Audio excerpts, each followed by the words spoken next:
নিজের ছেলেও পড়ে, ভাতিজাও পড়ে। নিজের ছেলে বছর বছর ফেল করে, ভাতিজাকে হাস করে। আমার কথা বুঝেননি?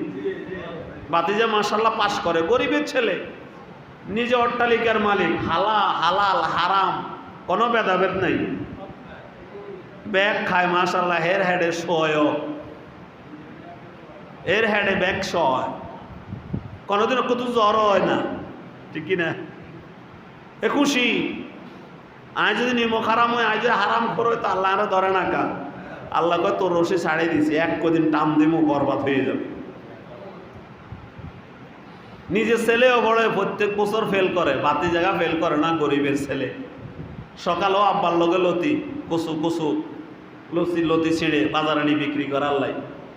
বিকেলেও আব্বার লগে সংসারে কাজ করে, মাশাআল্লাহ ভালো পাস করছে। তো চাচা মিয়া জানালা দিয়ে চায়, বাতিজা খুশি হয়ে আইয়ের, হের ছেলে আইয়ের চোখ মুছতে মুছতে ফেল, মেট্রিকে ফেল, বাতিজা খুব খুশি। তো যারাই চাচার কত চাচাকার কত সালাম দিয়ে, আর হাস্য হইল তো আর ভাই সালাম দিয়ে, চাচা আমি তো আল্লাহ দিলে ফাঁস করছি। তো এমিয়া মুখের বেয়া করে কে ফাঁস হইলে কি হইব, হাতে হড়ালে আদি কোনো কাম হয় বলি কই এলাইল কে। কদিন ওরে মাশাআল্লাহ আইএ বিএ ভালো মানের ডিগ্রি পাস করার পর আব্বা কষ্ট করে মাথার ঘাম পায়ে ফেলি, মানুষের বদলা দিই, খুঁজি বিচারি হুট করে হড়াইছে। একদিন মাশাআল্লাহ একজন সরকারি চাকরি হয়েছে, হইলে কি গেছে হাতে পাশ হইলে কি হইব, চাকরি বাকরি আইব নি। যখন চাকরি আইছে কত চাচাগারে কত সালাম দিয়ে এসে হাস্য হইলো, আর কোলে গাড়াই লইছে আর বাইয়ে, যা তো চাচাগার তো জেডাগারে একখানা সালাম করিয়া তোর আল্লাহ দিয়ে একখান চাকরি হয়েছে, সরকারি চাকরি। আমার জীবনের একখান স্বপ্ন, তুই মাশাআল্লাহ একখান চাকরি পাইছস, যে ইয়া আয় আল্লাহ দিলে একটা চাকরি পাইছি। মুখের বিয়া করে চাকরি হাইলে কি হইব, তুই কি বেতন আইবি নি? অনকার এসব চাকরি কোনো বেল আছে নি? আর কারে আমি উত্তর হাতের কাজ করে দিবি তো ছাড়াই দেবো, এত মাসে মাসে রিয়াল হারাইব আল্লাহ। অন চাকরি করে লাভ কি? মাসের শেষ বেতন লইয়া আইছে, আব্বারে ক আব্বা আল্লাহ দিলে বেতন পাইছি। ক মাশাআল্লাহ হাইছত, আর বাই গেলাই এগা জামা একেন গামছা ওগা লুঙ্গি লই আয়, আর বাই গেলে আর ভাই আর কোলে গাঁয়ে লইছে, এখানে সালাম করিয়া সালাম করতে গেছে যে ইয়া গো আয় আল্লাহ দিলে চাকরি হইলে চাকরি বেতন হাই আমরা গোল্লাই হাদিয়া লইয়া আইছি।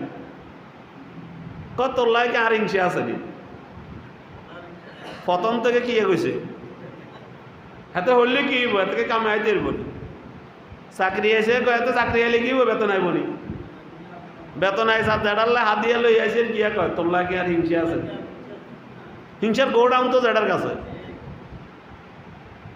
নবীজি বলেন ওয়ালা তাহাসাদু ওয়ালা তাবাগাজু।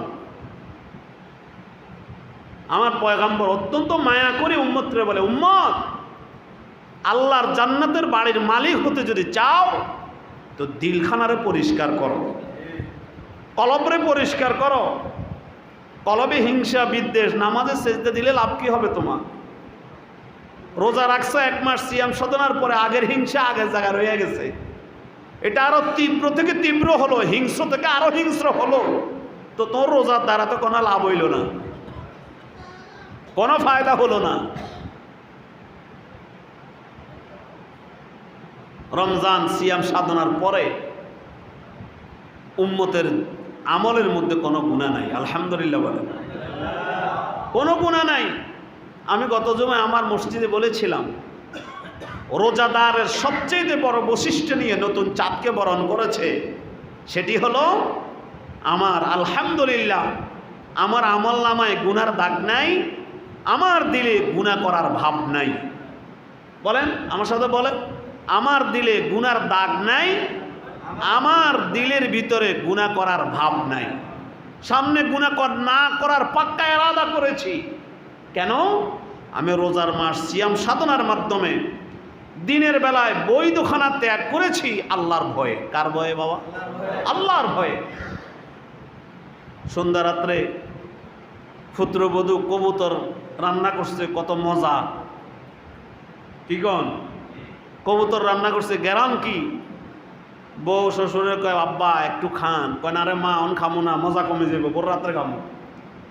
বড় রাত্রে মুয়াজ্জিন আল্লাহ দিলে আজান দিয়ে এলেছি, মোবাইলে অ্যালার্ম দিয়েছে করতে হইতো না তো, কারণ মোবাইলে ফকাদায় করতে করতে হচ্ছে হারা রাত গেছে কই। এবার আজান কোরআন দিয়ে দিয়েছে তার খবর নাই। পুত্রবধূকে আব্বা হারে খেয়াল করলেন না, বুঝে আজান দিয়ে রয়েছে, সময় তো শেষ, আব্বা দুগে লোকমা খান খালি। আব্বা কয় না খাওয়া যাবে না। কেন খাবেন না? রাতের বেলা এত মজা করে রামলাম খানা, পেটে খিদাও আছে, ডেক্সিতে খানাও আছে, না মা খাওয়া যাবে না। দুই লোকমা, না মা খাওয়া যাবে না। কেন খাবে না? আল্লাহর ভয়, রব নিষেধ করছে। পেটে খিদা আছে তারপরেও খায় না, উদ্দেশ্য আল্লাহর ভয়। যে আল্লাহর ভয় আপনি ভোর রাত্রে খান নাই, খালি পেটে সারাটা দিন রোজা রেখেছেন, এক ডোক পানিও পান করেন নাই, ইফতারের সময় ইফতার সামনে কলিজা ফেটে যায়, এক গ্লাস পানি পান করবেন মন চায়, খান নাই। কার ভয়ে? বাবা বলেন কার ভয়ে? যে আল্লাহর ভয়ে 1 মাস সিয়াম সাধনার মাধ্যমে না খেয়েছিলেন দিনের বেলা, ওই আল্লাহকে রোজার পরে নাই? ওই আল্লাহ রোজার পরে নাই? ওই আল্লাহ কি এই শাওয়াল মাসে বিদায় লই গেছে কোথাও? তো রোজার মাসে দিনের বেলায় বৈধখানাকে ত্যাগ করেছি আল্লাহর ভয়ে, রোজার পরে আমি অবৈধ খানার দিকে কিভাবে তাকাই? ওই আল্লাহ তো আছে, বলেন না? মনের ভিতরে ঢুকান, ওই আল্লাহ আছে না নাই? ওই আল্লাহ, যে আল্লাহর ভয়ে বৈধ খানা ত্যাগ করেছি, নিষেধ করেছে রব, আল্লাহর ভয় দিলের ভিতরে নিয়েছি, রোজার পরে ওই আল্লাহ তো আছে। আমি কি করে সুদ খাই? আমি কি করে ঘুষ খাই? আমি কি করে জালেম জুলুম করি? আমি কি করে মাপে কম দিই 3.5 পা? আমি কি করে এতিমের মাল আত্মসাৎ করি? আমি কিভাবে হিংসা দিলের ভিতরে পালি? আমি কিভাবে গীবত করি, শাকায়াত করি? অথচ ওই আল্লাহ রোজার মাসে যিনি ছিলেন, রোজার পরেও তো ওই আল্লাহ, বলেন না? রোজার পরেও তো তিনি, লা ইলাহা ইল্লাল্লাহ। উলাইকা মান তাসাক্কা। আত্মশুদ্ধি অর্জন করা মানে আল্লাহর ভয় দিলের ভিতরে ঢুকানো। তিনি আমাকে দেখছেন, আমি তার ভয়ে খাই না। রোজার মাসে ট্রেনিং দিয়েছি, ট্রেনিং করে আমি মজবুত কর্মী হয়েছি। আচ্ছা, একটা মানুষকে ট্রেনিং দেওয়া হয় কেন? যাতে করে সে তার কর্মস্থলে পাকাপোক্ত হয়, বলেন না? পাকাপোক্ত হয়।